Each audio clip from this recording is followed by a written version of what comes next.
dibina rajin, tidak ada yang bolos, tidak ada yang nggak masuk, rajin masuk setiap hari agar mendapat ilmu yang baik buat kalian dan masuk perguruan tinggi dengan cara melalui jalur rapor. Oke, selanjutnya di sini ada kesenian tradisional. Itu gambar apa, Nak? Udah tahu ya? Ondel-ondel itu terbuat dari apa sih dalamnya? Bambu. Ya, supaya pada saat digotong itu nggak berat. Itu dalamnya apa? Bambu ya. Oke. Laki-laki ciri khasnya mukanya apa? Perempuan? Putih. Oke, kita lanjut. Kenal nggak yang namanya tanjidor? Ya, tanjidor. Tanjidor itu musik khas dari Jakarta. Alat musiknya seperti ini ya. Ini tanjidor. Oke, kita lanjutkan. Kita lihat bareng-bareng. Dengerin dari dialek Betawi yang kalian tadi dikasih tugas untuk menirukan Betawi nih. Dengerin ya. Tidak ada yang ngobrol.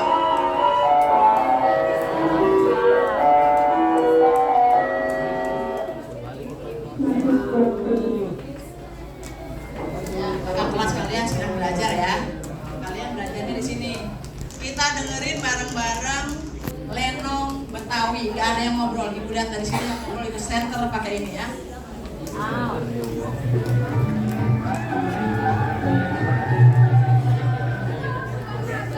Assalamualaikum, kita datang.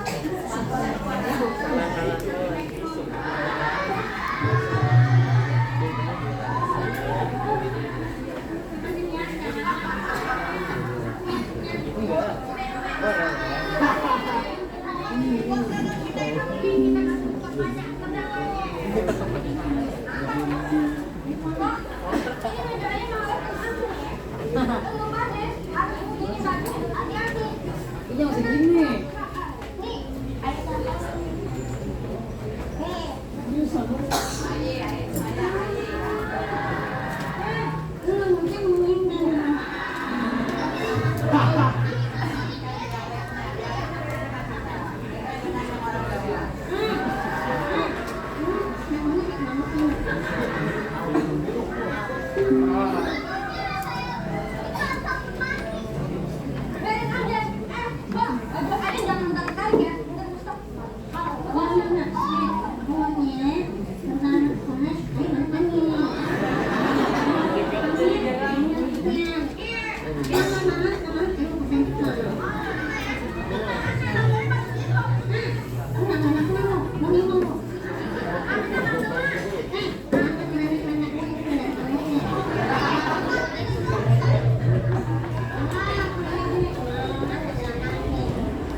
Kalau disimpan dulu apa?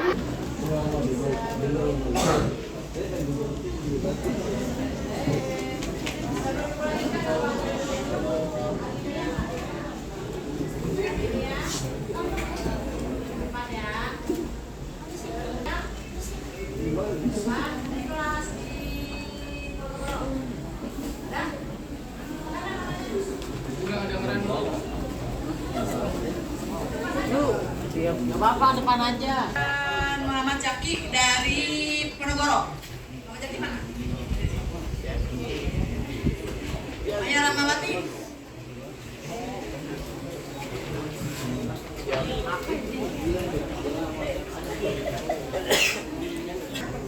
Dimas Rafa. Cepet, calon sedikit. Kayaknya ada deh ya. Ada ya. Sebentar.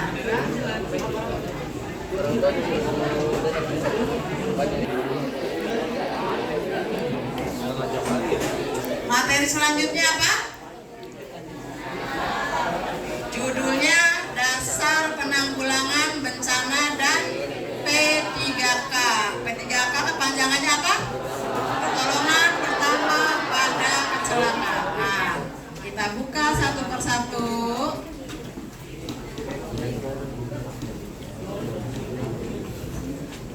Itu artinya yang silang enggak, yang checklist oke.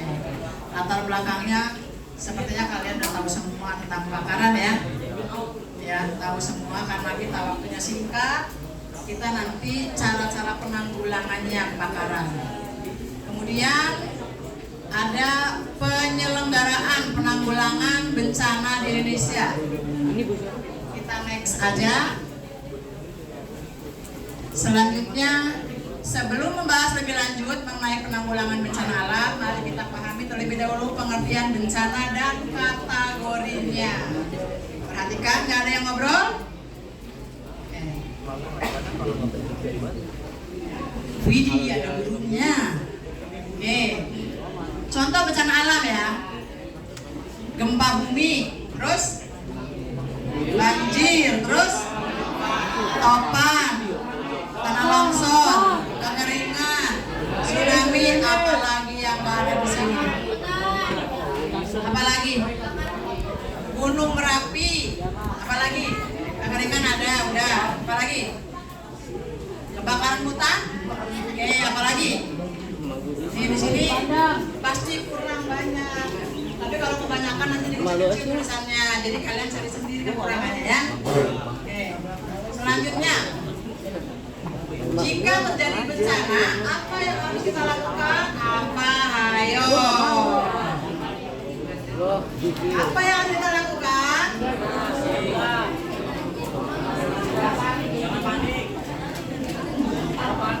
Mitigasi, ya. Mitigasi apa aja sih? Ada banyak ya, ada 9 ya. Ini mitigasi. Membangun sistem peringatan dini, membangun sarana-prasarana pengelolaan lingkungan untuk mengurangi risiko bencana, dan ada yang kecil-kecilnya. Contoh mitigasi ada 6, yang tadi 3 ya. Apa aja? Coba yang paling ujung. Jangan kipas-kipas terus. Penyusunan peraturan perundang-undangan. Yang kedua, ayo sebelahnya. Penyusunan peta rawan bencana. Yang ketiga, sebelahnya.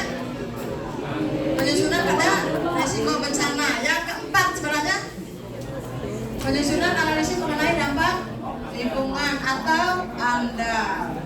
Ya. Yang kelima, penyusunan tata ruang dan karena pendidikan, penyuluhan dan penyadaran masyarakat. Itu contoh-contoh dari mitigasi. Manfaat dan sebagainya. Kita nanti lihat videonya aja. Cara-cara bagaimana kalau kita kena bencana, ya. Kita next aja. Fase nih, 4 fase dalam siklus manajemen bencana. Kalian bisa searching nanti, ibu udah kasih contohnya ya. Bang Google banyak, ada 4 nih. Nah, sekarang kita lihat videonya. Kita simak, baca tulisannya. Bagaimana cara mitigasi bencana.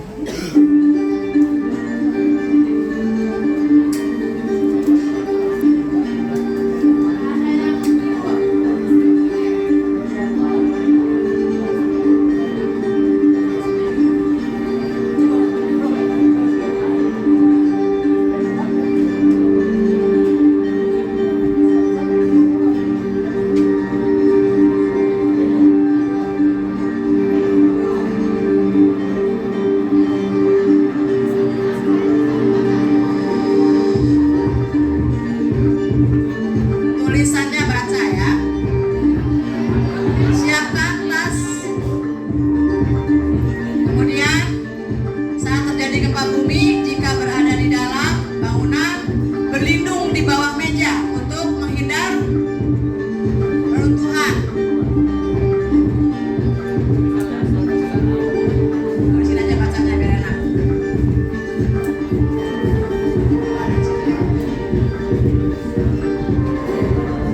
Jika di luar bangunan, perhatikan tampakan kaki ya, jangan sampai kejeblos.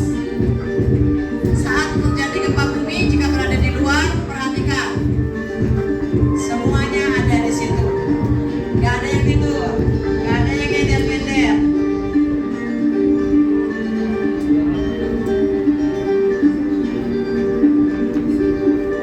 Baca masing-masing.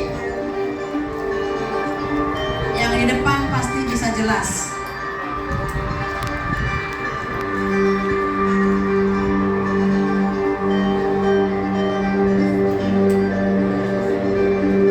Instruksi ya, ikuti instruksi itu. Kalau di mall-mall kan ya. Oke, itu contoh-contoh. Di antaranya tadi, kalau kita kena bencana alam, berada di dalam ruangan gini, masuk ke kolong meja. Kalau nggak keburu keluar, kalau mau keluar, perhatikan telapak kaki ke tangga. Jangan sampai tangga 1 langsung ke tangga 3, ya. Itu namanya lompat, nggak bagus. Nggak boleh juga lewat langsung sini, kakinya bisa patah. Jadi kalau ada bencana itu, perhatikan instruksi. Kalau di mall-mall kan ada instruksi tuh. Lewat mana, jangan sekali-kali masuk lift. Kalau di mall, liftnya bisa macet. Oke, kita lanjutkan. Apakah yang harus kita lakukan untuk memberikan pertolongan pertama jika terjadi kerusakan? Nah, ini masuknya ke P3K. P3K memang yang paham banget itu suster, perawat, dokter. Tapi kita punya ekskul, namanya ekskul apa? PMR. PMR itu bisa mengetahui karena ada pelatihannya bagaimana pertolongan pertama pada saat kalian terjadi bencana atau kecelakaan di tempat. Terjadi kecelakaan saat bencana terutama ya. P3K adalah pertolongan pada kecelakaan. Sejak SD kalian udah belajar kelas 6 ya? Udah kan? SMP apalagi? Berarti SMA udah hafal. Apa itu P3K? Sekarang kalian tinggal mengembangkan apa itu P3K. Langkah-langkah yang harus diperhatikan dalam P3K nanti juga ada videonya. Kalian harus perhatikan dari awal dulu, nanti ada videonya juga. Langkah pertama pernafasan. Kemudian masalah nafas itu yang pertama kali. Ya, masalah luka dan lain sebagainya masuk ke kategori nomor sekian. Bila ada darah dan lain sebagainya, di sini ada dituliskan beberapa kecil gitu. Nanti kalian bisa searching. Ibu hanya mengarahkan kalian supaya mengetahui globalnya tentang P3K. Lalu langkah kedua ada isinya, yaitu suatu tindakan yang cepat harus dilakukan pada korban-korban yang mengalami pendarahan berat. Itu tugas dari dokter dan perawat, tapi kita harus tahu. Dan langkah ketiga, sedang mengangkat korban cedera, maka ada satu hal yang harus diingat atau diperhatikan, yaitu mengangkatnya dengan cara mengangkat angkat pada bagian leher dan tulang punggungnya. Angkatnya nggak sembarangan, bukan kaki yang ujungnya ya, bukan kaki ujungnya. Kalau kita angkat seseorang dalam kondisi cedera atau celaka itu punggung dan kepala, kaki cukup lutut atau betisnya, bukan ujungnya atau kepalanya diginiin, salah ya, paham ya? Oke, langkah keempat itu di tempat kecelakaan, langkah yang bisa dilakukan adalah membiarkan korban berbaring tenang tanpa gangguan, jangan diajak ngomong terus. Kenapa tadi sih? Tadi mulanya gimana? Nggak bisa. Yang namanya korban itu biarkan sampai tenang ya. Kalau perlu bisa minum, berikan air putih, air minum. Kemudian langkah kelima, mintalah bantuan pada orang yang di sekitar kejadian untuk memanggilkan ambulan atau dokter. Itu udah pasti ya. Jadi kalian harus punya inisiatif. Tahu nggak inisiatif? Inisiatif itu suatu tindakan yang tidak pakai disuruh. Kalian memiliki inisiatif sendiri. Kemudian langkah keenam, periksa dengan hati-hati keadaan korban jika situasi mengharuskan untuk memotong pakaian korban karena dinilai menghambat usaha pertolongan pertama. Misalnya korban itu pakaiannya nyangkut di sesuatu, yang digunting pakaiannya bukan kulitnya ya, jangan sampai kena kulitnya gitu misalnya. Kalau kalian pas ada di lokasi, paling nggak anak SMA Negeri 114 ngerti ini loh penanggulannya gini dan mempunyai inisiatif yang tinggi. Yang ketujuh, bersifat psikologis ya, yakni dengan cara menenangkan perasaan korban. Upaya ini akan berhasil dengan syarat Anda terlebih dahulu menenangkan diri sendiri. Kita menenangkan korban, kita yang tergopoh-gopoh nggak akan berhasil. Harus jangan gitu. Nah, jadi sikap kita dengan perilaku yang ada dalam perkataan itu harus sesuai. Jangan tenang dong, tenang, tapi kita nggak tenang bahasanya. Paham nggak? Kalau tenang itu tenang. Udah, sabar aja. Udah gitu nunggu dokter. Jadi jangan kitanya ikut kalut. Sebagai penolong itu jangan ikut kalut. Paham ya? Lanjut. Langkah ke-8, dalam keadaan sadar ini sangat baik jika diberikan minum. Tadi gue udah bilang, harus diberikan minum kalau korbannya dalam kondisi sadar. Masih ada yang ngobrol? Ayo, masih ada yang ngantuk? Ya, nanti ibu kasih materi di akhir, suruh ngerangkum, nggak tahu ya. Jangan ngandelin searchingan juga. Apa yang disampaikan harus sesuai yang dirangkum ya. Oke. Simak video berikut untuk penjelasan lebih lanjut berkaitan dengan P3K. Dengerin, nggak ada yang tidur. Mari kita simak bersama. P3K itu dengerin. Tujuan antara lain menyelamatkan nyawa, meringankan penderitaan korban seperti menghilangkan nyeri, mencegah cedera atau penyakit bertambah parah seperti mencegah perdarahan, mempertahankan daya tahan korban, mencegah upaya penyembuhan, dan mencarikan pertolongan lebih lanjut pada petugas kesehatan. Begitu. Iya, benar tuh penjelasan Lady. Nah, saya sedikit tambahin ya. Ini kan kasih nomor itu. Luka memar merupakan akibat adanya benturan dengan benda keras. Biasa berbentuk benjolan pada bagian yang terbentur. Terkadang disertai warna kebiruan. Cara mengatasinya, yang pertama kita memberikan kompres dengan air hangat. Dengarkan baik-baik. Yang terbentur untuk mengurangi pembengkakan. Menggunakan satu kecil ya. Yang kedua, kompres dilakukan selama 3-5 menit agar pembuluh darah melebar.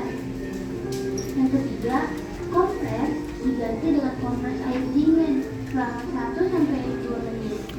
Yang keempat, kompres dilakukan sebanyak 4-5 kali sehari sampai bengkak menghilang. Nah, begitu pertolongan pertama kali luka memar. Kamu hati-hati ya.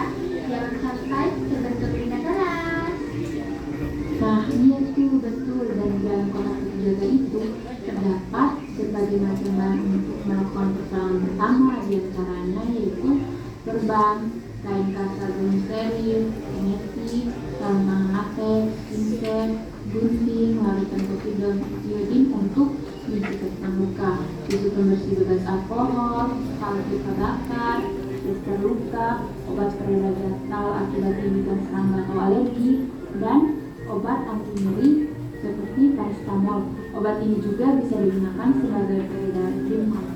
Oh iya, aku paham. Jadi video kali itu keterangan pertama pada kecelakaannya. Terima kasih ya teman-teman.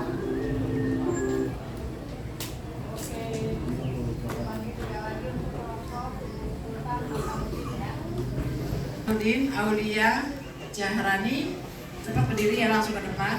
Azahro dan Luisa. Ke depan.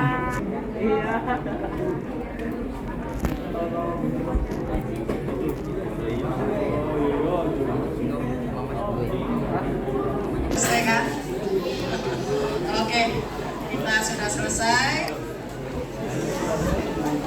Oh, jam berapa ini?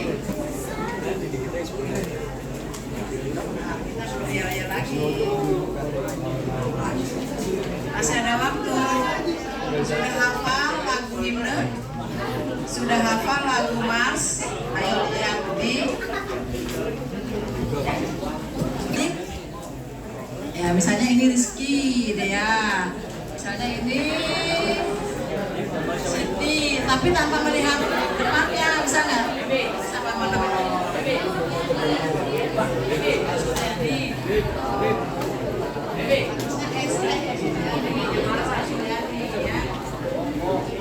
Ya, untuk semuanya sudah belajar berapa kali nih lagu himne? Lagu Mars? 1. Ya, kita belajar dari aslinya ya. Aslinya yang membuat lagu tersebut. Jadi kalian nggak males. Siapa yang hobi nyanyi angkat tangan? Nanti ikut ekskul padus ya. Nanti tampil di mana-mana sama ibu. Ibu anterin. Saloma.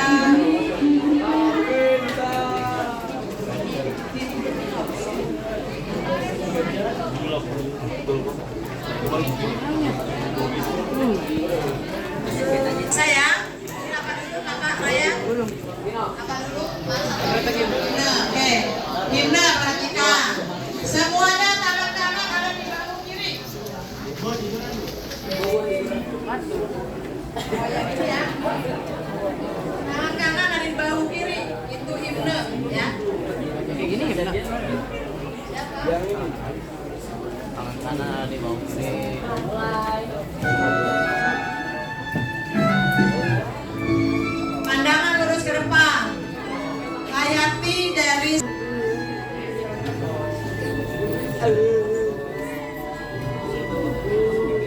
SMA 114, sekolah yang ku cinta. Di sini ku belajar, berjuang tanpa henti. jeda musik. Boleh goyang badannya? Terima kasih oh guruku, jasamu kan abadi di dalam lubuk hati. Hayati syairnya. Ku ingat sampai nanti.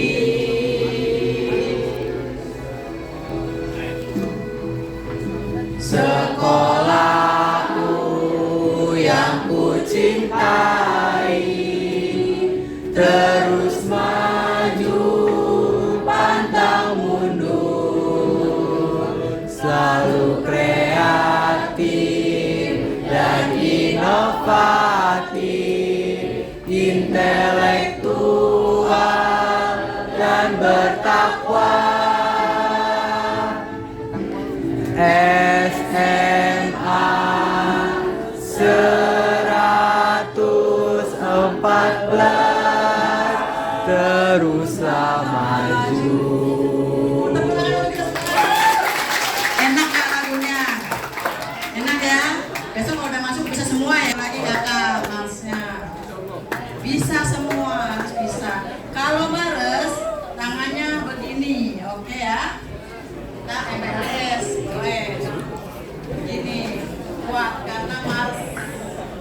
Bukti tanda semangat. Bisa semuanya ya?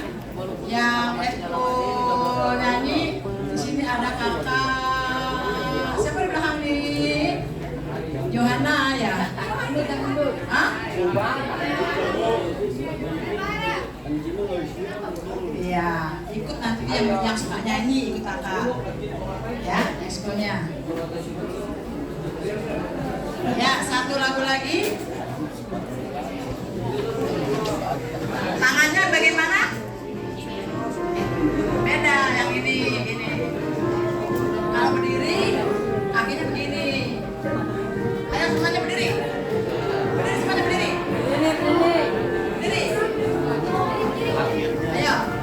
SMA 104, sekolah aku belajar. Dalam meraih cita-cita tulus dan suci. Takwa pada Tuhan yang Maha Esa, berbakti pada Nusa. Dengan semangat menggapai asa, demi masa depan yang cerah. SMA 11, estetis, kreatif, inovatif. Sekolah berbasis intelektual, unggul dalam ilmu dan perilaku.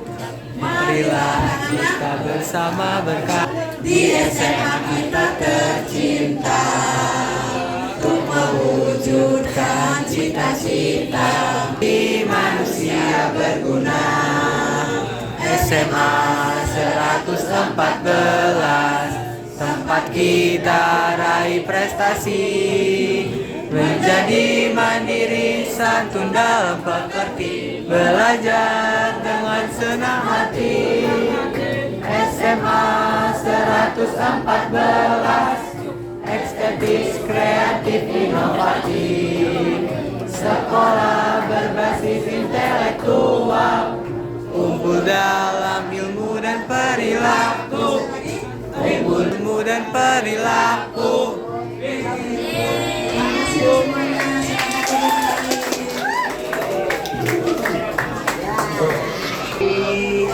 Budaya Jakarta dan Penanggulangan Bencana, Ibu ucapkan kepada kalian selamat bergabung di SMA Negeri 114. Mudah-mudahan kalian menjadi anak-anak yang berbakti, yang meraih prestasi di sekolah, dan siap